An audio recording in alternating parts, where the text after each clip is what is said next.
தமிழ் தேசிய மக்கள் முன்னணி, அது மட்டும் இல்லாமல் தமிழரசு கட்சி, இரண்டு கட்சிகளுக்கும் இடையிலான கருத்து வேறுபாடுன்றது எல்லாரும் அறிந்த விடயம்தான். தமிழ் தேசிய மக்கள் முன்னணி சமஷ்டி அடிப்படையிலான சுயநிர்ணய உரிமை, ஒற்றை ஆட்சியை முற்றாக மறுக்கின்ற ஒரு சூழ்நிலை காணப்படுகின்றது.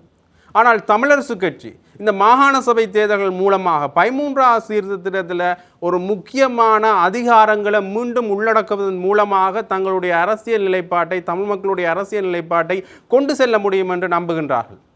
ஆக ஏதோ ஒரு வகையில் சர்வதேசம் இது தொடர்பாக பேச வருகின்ற பொழுதும், அல்லது சர்வதேச நாடுகள் இங்கே வருகின்ற பொழுதும், அல்லது சர்வதேச நாடுகளுக்கு எங்களுடைய நிலைப்பாடுகளை தமிழ் கட்சிகள் தெரிவிக்கின்ற பொழுதும், பிரிந்து பிரிந்து செயல்படுகின்ற பொழுது நேரடியாக தமிழ் மக்களுடைய பிரச்சனைகள் இதுதான், தமிழ் மக்களுடைய அரசியல் தீர்வு இதுதான் என்று சொல்ல முடியாத ஒரு சூழ்நிலை அனைவருக்கும் எழுந்துதான் இருக்கின்றது.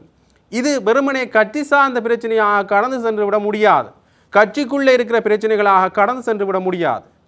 இது ஒரு மக்களுடைய பிரச்சனை. ஆகவே எப்போ இந்த கட்சிகள் ஒன்று சேர போன்றது என்ற கேள்வி எழுகின்றது.